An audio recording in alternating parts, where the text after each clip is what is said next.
நண்பர்களுக்கு வணக்கம். இங்கே பாருங்கள், ஒரு தக்காளி செடி அப்படியே தரையில் படுத்திருக்கு. அதே மாதிரி பக்கத்தில் ஒரு தக்காளி செடி, அது இப்போ தான் படுக்கிறதுக்கு ரெடி ஆகிட்டு இருக்குது. தக்காளி செடியை இந்த மாதிரி வளர்க்கக்கூடாது. நாம் அதுக்கு தகுந்த பிடிமானம் கொடுக்கணும், இல்லாட்டி அது தரையில் விழுந்துடும். சில சமயம் செடியே ஒடிஞ்சு போகிற மாதிரி ஆயிரும். இப்போ வாங்க, இந்த 2 செடிக்குமே குச்சி நடலாம். குச்சி நட்டு அதில் அதை பிடிச்சி தூக்கி கட்டி வச்சிடலாம். குச்சி நடுறதுக்கு முன்னாடி மண்ணில் ஏதாவது களைகள் இருக்கா அப்படின்னு பார்க்கலாம். இந்த பாருங்கள், இந்த செடியில் ஒரே ஒரு களை செடி தான் இருந்தது. இதை எடுத்து கீழே போட்டுடலாம். இந்த செடியில் பார்த்திங்கன்னா நிறையா களை செடிகள் இருக்குது பாருங்கள். இதிலே ஒரு புளியங்கன்று கூட இருக்குது. புளியங்கன்று உரம் ஜிங்க்கு கிடைக்கும். அதனால் இதை உருவி நம்ம அந்த தொட்டியிலே போட்டு விட்ருவோம். இந்த மாதிரி தொட்டியிலே போட்டு விட்டுறலாம். வேறு மேலே வச்சுட்டோன்னா அது மறுபடியும் தலையாது. இங்கே காணாவாழை இருக்குது, எடுத்துக்கலாம். காணாவாழை தான் நம்மளால் அழிக்கவே முடியாது. இது பாருங்கள் இருக்குது. இங்கே ஒரு வெங்காய செடி முளைச்சி வருது. வெங்காய செடி அப்படியே இருந்துட்டு போகுது. வெங்காய செடி வளர்கிற இடத்துல பூச்சிகள் வராது. அதனால் வெங்காய செடியை விட்டுருவோம். இப்போ இந்த செடியில் ஒரு சின்ன தக்காளி செடியும் இருக்குது பாருங்கள். அதிலே கூட மாவு பூச்சியும் இருக்குது. இதையும் எடுத்துருவோம். எடுத்து தூரக்க போட்டுடலாம். அப்புறமேல் எடுத்துருவோம். இப்போ எடுத்துட்டோம். ட்ரெயின் பூச்சியையும் பிடிச்சி வெளியே போட்டுருவோம். இப்போ வாங்க, குச்சி நட்டுக்கலாம். எந்த பக்கம் செடி சாஞ்சிருக்கோ அதுக்கு ஆப்போசிட் சைடில் குச்சியை நட்டு அந்த குச்சி கூட செடியை சேர்த்து கட்டி வச்சிடலாம். இப்போ பாருங்கள், கட்டி வச்சுட்டு காட்டுறேன். இப்போ 2 செடிக்கும் குச்சி நட்டு செடியை நல்லா நிமித்தி வச்சு கட்டியாச்சு பாருங்கள். செடியோட உயரம் வரைக்குமே குச்சி போகிற மாதிரி நல்லா குச்சி வச்சு கட்டியாச்சு. நுனி வரைக்கும் காய்கள் இருக்குது, நிறையா காய்கள் 2 செடியிலையுமே.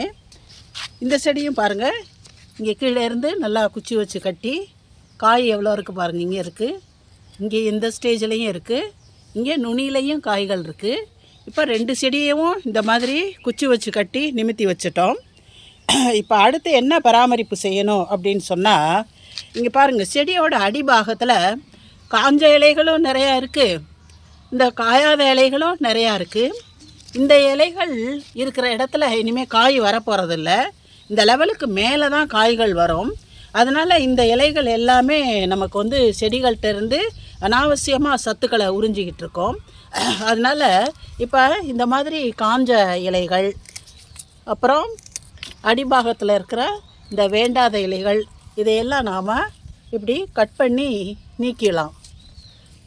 எவ்வளோ இருக்குது பாருங்கள். இதுக்கெல்லாம் வேஸ்ட்டாக சத்து போயிட்டு தான் இருக்கும். இந்த பிரான்ச்சில் பூ இருக்குது நுனியில், அதனால் அது இருக்கட்டும். இந்த மாதிரி சின்ன சின்ன துளிர்கள்லாம் வருது பாருங்கள். இந்த பாருங்கள், நான் சிசர்ஸில் பிடிச்சிருக்கிறது.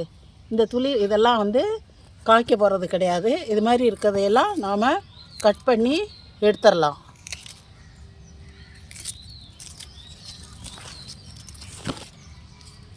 இப்போ பாருங்கள், எவ்வளோ நல்லா கீழே அந்த வேஸ்ட்டாக இருந்ததெல்லாம் கட் பண்ணி எடுத்துட்டோம். இன்னும் கூட கொஞ்சம் கட் பண்ணி எடுக்கலாம் மேலே வரைக்கும்.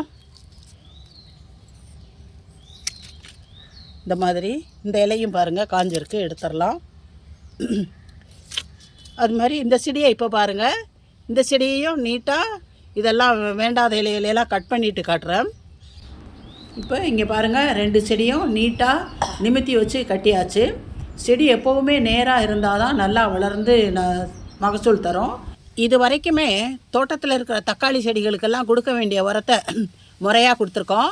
10 நாளைக்கு முன்னாடி தான் 3 கரைசல்களை ஒன்றா சேர்த்து கொடுத்தோம். அதாவது தேமோ கரைசல், வாழைப்பழ கரைசல், அப்புறம் புண்ணாக்கு கரைசல் இந்த 3ம் சேர்ந்த உரத்தை கொடுத்தோம். இப்போ ஒரு திட உரம் கொடுத்துடலாம். அந்த திட உரத்துக்கு தான் இங்கே பாருங்கள், கிச்சன் வேஸ்ட்டு கம்போஸ்ட்டு, முட்டைத்தோல் பவுடர், சாம்பல் 3 எடுத்து வச்சுருக்கோம். இப்போ ஏன் சாம்பலையும் முட்டைத்தோல் பவுடரையும் சேர்க்குறோம் அப்படின்னு சொன்னால், மண்கலவை தயாரிக்கிறப்போ இது 2ஐயும் கொடுக்கல. இனிமே நடுறதுக்கெல்லாம் இந்த மாதிரி மண்கலவையிலே இது 2ஐயும் சேர்த்துறணும், சாம்பலையும் முட்டைத்தோல் பவுடரையும். இப்போ ஒரு மாதத்துக்கு முன்னாடி செடிகள் நட்டிருக்கேன். அந்த செடிங்களை பார்க்கலாம் வாங்க. பாருங்கள், இந்த செடிகளுக்கெல்லாம் நடும் பொழுதே முட்டைத்தோல் பவுடரு சாம்பலும் சேர்த்துருக்கேன். அதோட கூட சேர்த்து அந்த மாதிரி ஒரு 10 நாள் மண் கலவையை வச்சுருந்து நடப்போகிற சமயத்தில் நடுவில் மட்டும் கொஞ்சம் மண்புழு உரத்தை போட்டு நல்லா கிளறி விட்டுட்டு அதுக்கப்புறம் தான் இந்த கன்றுங்களையெல்லாம் நட்டிருக்கேன். கன்றுங்கள்லாம் நல்லா எவ்வளோ உயரமாக நல்லா வளர்ந்து வந்துக்கிட்டு இருக்குது. அப்படி நடவு செய்யாத செடிகளுக்கு இந்த ஸ்டேஜில் கட்டாயம் நாம் இந்த 2 உரத்தையும் கொடுத்துடணும். பொட்டாசியத்தையும் கால்சியத்தையும். சாம்பல் பொட்டாசியம், கால்சியம், மெக்னீஷியம், அயன் இருக்கிறதுனால செடிகளுக்கு எல்லா விதத்துலேயும் உபயோகப்படுத்தும். ஏன்னா செடிகள்லாம் காய்க்க ஆரம்பிச்சிருச்சு. இனிமேல் பிஞ்சுகள் கொட்டாமலேயும் அதிக பூக்கள் வர்றதுக்கும் செடிகள் பச்சையாக இருக்கிறதுக்கும் இந்த உரங்கள்லாம் நமக்கு ரொம்ப முக்கியம். அதே மாதிரி இந்த முட்டைத்தோல் பவுடரு கால்சியத்துக்காக ரொம்ப முக்கியம். அப்போ தான் இந்த பழங்களுக்கு அடியில் இப்போ பழங்கள்லாம் காய்ச்சிக்கிட்டு இருக்குது பாருங்கள், இங்கே பாருங்கள். இது மாதிரி இந்த அடிபாகத்தில் கருப்பாக வராமல் இருக்கிறதுக்கு இது உதவி பண்ணும். அந்த அடிபாகம் அழுகி போன மாதிரி இருக்கும். போன வருஷம்லாம் எங்கள் தோட்டத்தில் தக்காளியில் ஒரு 4-5 தக்காளியில் அப்படி வந்தது. இப்போ அதுக்கு முன்னாடியே நாம் கொஞ்சம் கவனமாக இதையெல்லாம் கொடுத்துர்லாம். இப்போ இந்த 3 உரத்தையும் கலந்துக்கலாம் வாங்க. சாம்பலை இதில் போட்டுக்கலாம். போதும், சாம்பலை போட்டுட்டோம். இந்த முட்டை ஓட்டு பவுடரையும் போட்டுக்குவோம். போட்டுட்டு நல்லா கலந்து விட்டுறலாம்.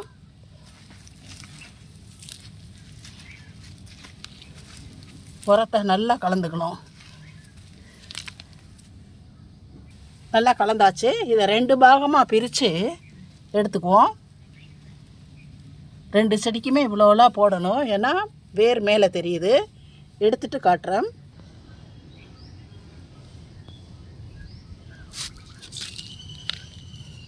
இப்போ இந்த சின்ன மரத்தில் எடுத்துக்குவோம்.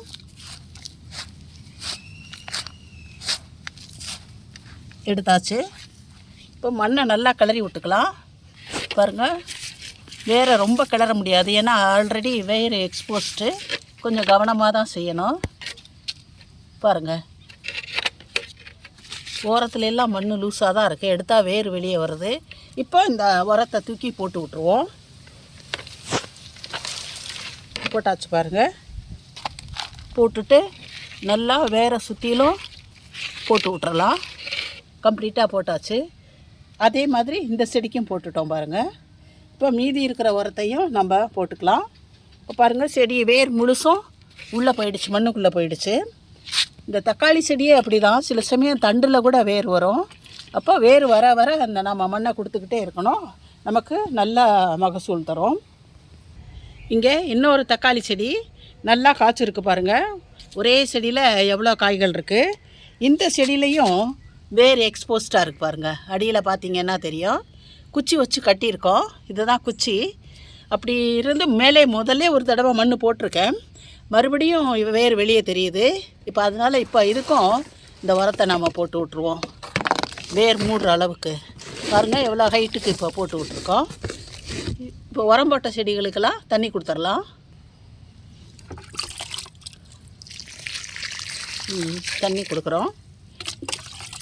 மண் முதல்ல ஈரமாக இருக்குது. அதனால் கொஞ்சம் கொடுத்தா போகிறோம். இல்லாட்டி போட்ட உரம்லாம் வெளியில் வந்துடும்.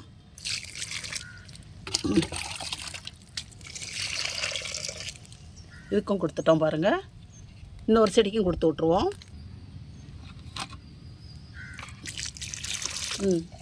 இந்த செடிக்கும் கொடுத்துட்டோம்.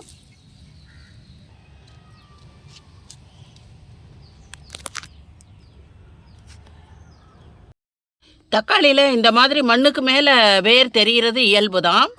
அந்த வேரை மூடுறதுக்காக இப்படி நாம் மண்ணை போட்டு மூடி இந்த செயல்பாடு செஞ்சுக்கிட்டு இருக்கணும். இதுக்கு பேர் மண் அணைக்கிறது அப்படின்னு சொல்லி. தக்காளிக்கு இது தொடர்ந்து காலங்காலமாக செஞ்சுக்கிட்டு வர்ற வேலை தான். அடுத்து இங்கே பார்த்திங்கன்னா இந்த இடத்துல பாருங்கள், இங்கே பாருங்கள் மாவு பூச்சி. இங்கேயும் சின்ன சின்ன மாவு பூச்சிங்க நிறையா வந்துக்கிட்டு இருக்கு. இந்த மாதிரி மாவு பூச்சி வந்ததுன்னா அப்பப்போ அதை நாம் நீக்கிடணும். இப்போ தான் ஆரம்பிக்குது வெயில் காலம் வந்தோடனே. இங்கே பாருங்கள், நான் என்ன செஞ்சுருக்கேன்னா கையில் கொஞ்சம் மண்ணை எடுத்திருக்கேன். தோட்டத்து மண்ணையே இங்கே இருந்தே இந்த தோட்டத்து மண்ணை எடுத்திருக்கேன். இந்த மண்ணை போட்டு இந்த பாருங்கள் இதில் இப்படியே பூசி விட்டுற வேண்டியது தான். அப்படியே இந்த மாவு பூச்சி செத்து போயிடும். இந்த மாதிரி அப்பப்போ நாம் செஞ்சிட்டோம்னாக்க தொடர்ந்து அதிகமாக வர்றதை நாம் தடுக்கலாம்.